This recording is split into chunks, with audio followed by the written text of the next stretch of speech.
Hello guys, this is Natassa Blazaki from Art Recipes and More, and this month I'm a wandering star for Nomadic Soul Diaries. The theme for September's challenge is Be Weird, Your Strangeness is Your Magic. So it's all about accepting our weirdness and make it a source of our inspiration, feel good with it, and have some good time while crafting. My weird thing for this month's challenge is that I chose an exotic fish, maybe something that doesn't even exist, to be the focal point of my little canvas that I'll be presenting you in this video. Of course, I didn't have a fish to use, so I created one. That's the usual case. I took some wrapping foil and I created the general shape of the fish, and then I took some polymer clay. In this case I used Primo polymer clay in purple color to make it easier for me, and I coated the foil and shaped the details of the fish. The idea was to have the fish inside a fabric basket. So I cut 2 pieces of denim from an old pair of jeans and shaped them accordingly. I wanted to create a first layer of background. So I took a piece of wrapping paper, of tissue paper, and stamped with one of Andy Skinner's stamps. This stamp is actually one of my favorite from Andy Skinner. It's a fish skeleton and it's called Damn Bones. I decided to use acrylic paints and create several layers of different shades of purple. My first layer is with Deco Art Traditions Dioxazine Purple. This is a very rich purple color. I let the first layer dry completely, and then I took a lighter shade of purple. This is Americana Purple Pizzazz, and took an old fan brush and started dry brushing the color, because I really didn't want to have an even coverage. I just wanted to create some texture with a different shade of paint. Over the years, I have decided that old and worn out fan brushes are my favorites for dry brushing. Then I started creating a third layer of paint, and this time I used a metallic acrylic paint. This is by Finavar, and the paint's name is Crocus Fields. After that, I decided I wanted yet another purple shade, so I used 2 of my most favorite paints to create it, and that is Cobalt Teal and Primary Magenta. These paints are artist quality paints by Andy Skinner, and they produce some very vibrant and rich color combinations. At this point, I wanted a more reddish purple, so I used a bit more of the Primary Magenta and started dabbing it here and there, again with a fan brush. Just wanted to give some highlights, just here and there, some hints of light.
Then I used a bit more of the magenta and went towards the pinkish shades, but I guess that magenta is really overwhelming.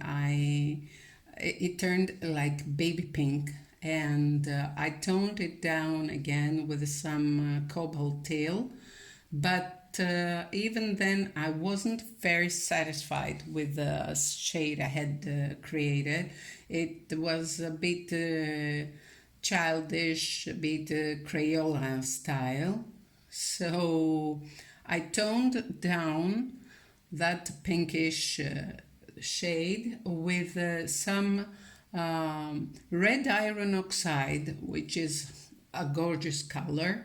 Again, Artist Pigment by Andy Skinner.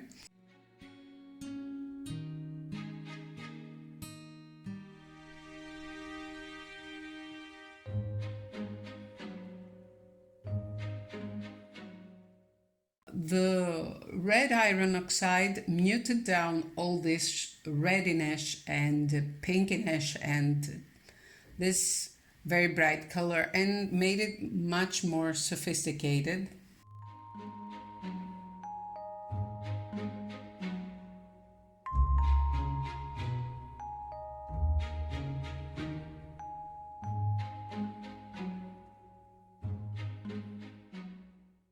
Then I took some acrylic matte medium and sprinkled with mica powder by Finavar, and that one was Peach Opal Magic. This creates an iridescent color, and used it over my highlights. And lastly, I wanted to give an even more iridescent look on the fish. So as a last coat, I used again a metallic acrylic paint by Finavar. This one is Frozen Berries. On a light surface, it gives a light purple shade, but on a dark surface, it turns into a light blue-green iridescent shade, which was perfect as a last coat over my fish. And then it was time to assemble my fabric basket. I had already painted those two pieces of denim I had cut out from my hubby's trousers. I glued everything down with heavy body gel because I wanted to make sure my composition was sturdy.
I started painting over the fabric to create some highlights and shades wherever needed. I used chalk paint and acrylic paint in order to achieve the effect I was looking for.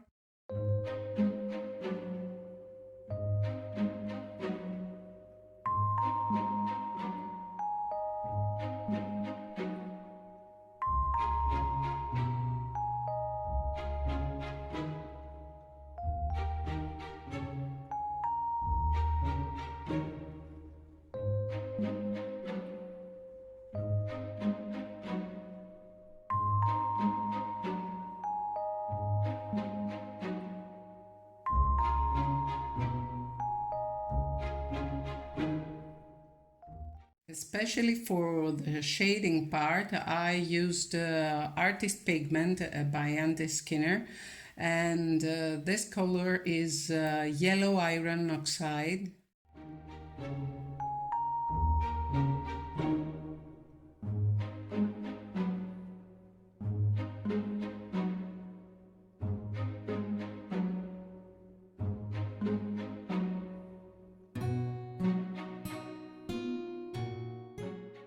So I'm playing with the paints. I'm loading my brush with both paints and applying them on the canvas so they mix directly on the canvas.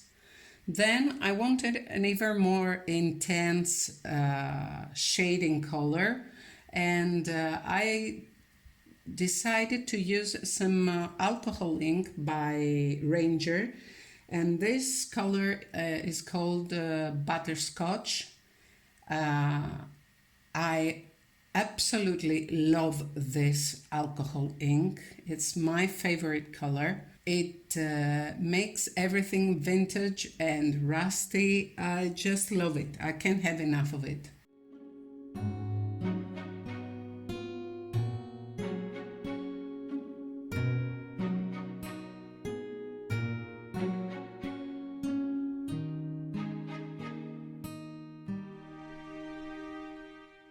Then I used some 3D gloss gel and mixed it with a couple of drops of alcohol ink again. And this color is called Amethyst, again by Ranger. It gave me a beautiful purple color, and I used the 3D gloss gel through a stencil to create some texture on the background. And the thing is that when the gel dries completely, it becomes translucent. I'm applying the gel with a little palette knife. I don't want a perfect impression of the stencil design, so I'm taking off some parts of it because I want it to look old and distressed.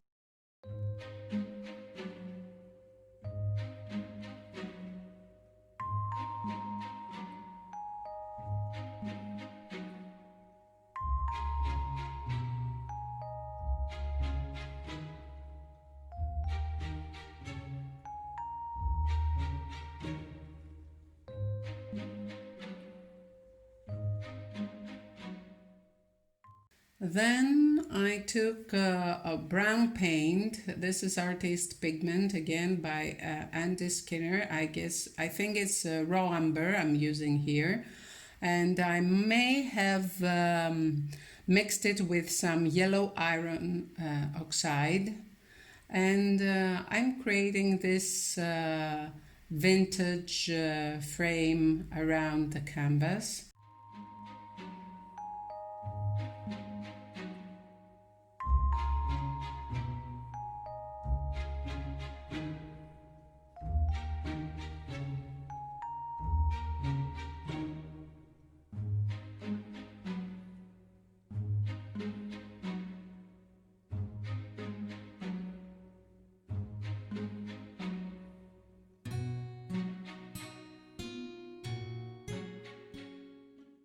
And then I'm taking a dark purple paint again, and I'm bringing back some of the fish shading because it looked a bit flat.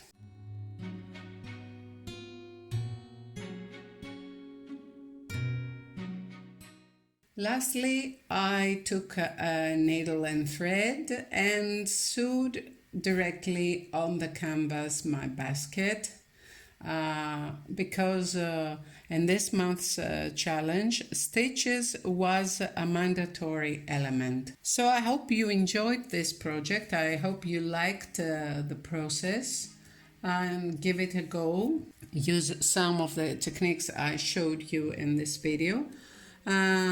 I'd love to read your comments. Leave me your message under the video and I'll come back to you.